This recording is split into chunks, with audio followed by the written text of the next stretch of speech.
I'm Kamo Moth, aka your absolute fave. Welcome and thank you so much for joining us this afternoon. We have the award-winning singer-songwriter, producer Deborah Cox, and the critically acclaimed and award-winning music Soulchild. And we're just gonna find out what they've been up to, what we can expect, and all that jazz. I think we can get the ball rolling. Thank you for having us. This is a real honor, honestly, the treatment that we've had since we've landed.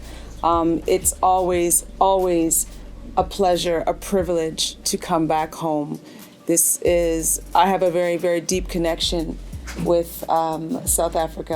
I just love the deep appreciation for music, for what we do. And as artists, you know, still in the game, you know what I mean? We've put a lot of time in, a lot of effort, a lot of blood, sweat, and tears into our craft and into what we do. It's wonderful to come home and to feel this kind of appreciation. So thank you. The journey, I wouldn't have, changed a thing, honestly. From all the rejection that I'd gotten in the early years from my own home country. It was devastating, but at the same time, it gave me a sense of resilience, and it forced me to believe in myself. So that's all I did. I just continued to hustle and bang on the doors. And back in the day, it was, cassette tapes and, making sure that you met an A&R person. We didn't have no social media. Like, all this stuff is so, like, we've seen the transition of it. And it's, you have to learn how to embrace it. Yeah. But we've found a way to navigate it in a way that we're still able to stay very, still able to communicate with our fans and still keep people informed as to what we're doing. I love that part of it. But I hate that you got to keep feeding the beast all the time. You know what I mean? It can be exhausting, So I wouldn't change a thing. I have a lot of great support. And again, being able to come back to South Africa many times is a privilege. This kind of, adoration and love and appreciation, again, for the music, I appreciate it very, very much. Really validating. Being inducted and being the first Black woman. Yes, I wear that very, very proudly, and I understand the levity of it, that it's something that now younger Black artists, male and female, they can look to see me in the history books now. My own kids have a legacy, and understand the struggle. And, it's been quite a sacrifice for not just myself, but for my family too. The time away from home, trying to raise a family, trying to be a great wife, friend, auntie, whatever, But it all takes a bit of juggling. And so that's how it's been for the past, 20, 25 years. It's been a juggle. Just not stopping. There's a lot of things, a lot of challenges in this industry that will lead you to feel that you no longer have any value or worth. It helps when people show up. It helps, to get the feedback. That's one of the benefits of social media, is because that is a way that people can connect with you and let you know, hey, we're still out here. Yeah, we're still waiting on something for you, from you.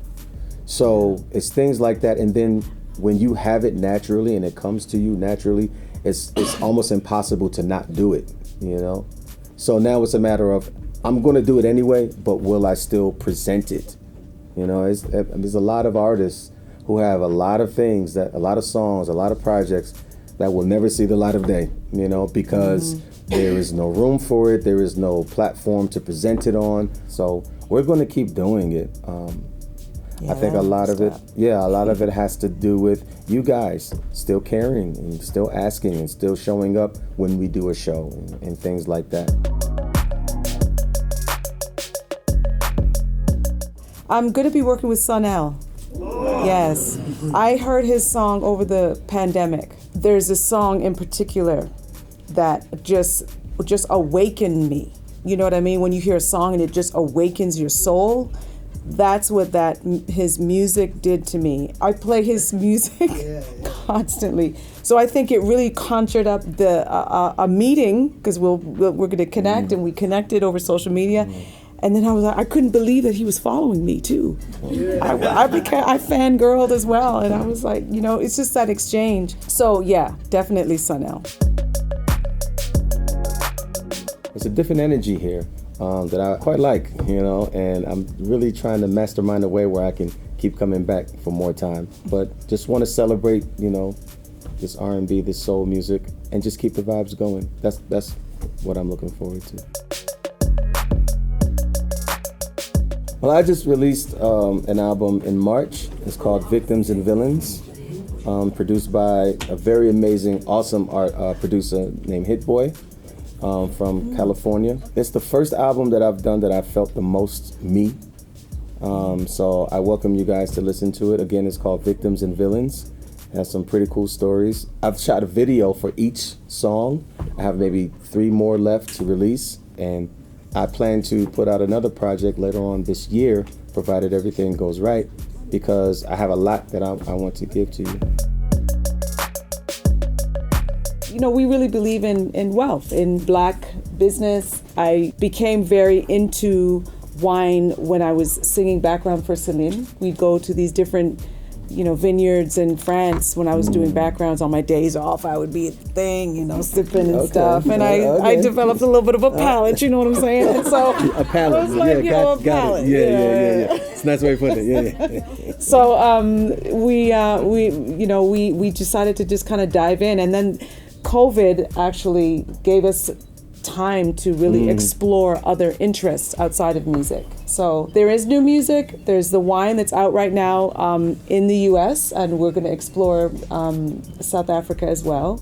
And I'm going back to Broadway, right, in The Wiz. Yes. Ooh, yes, it's yes. That's my favorite. So that's like, nice. I want to come back, but it'll be after we go to Broadway in March. But we tour first, and then we end up on Broadway in March 2024, and then we're there. I think for a limited engagement, and then I'll be able to tour again.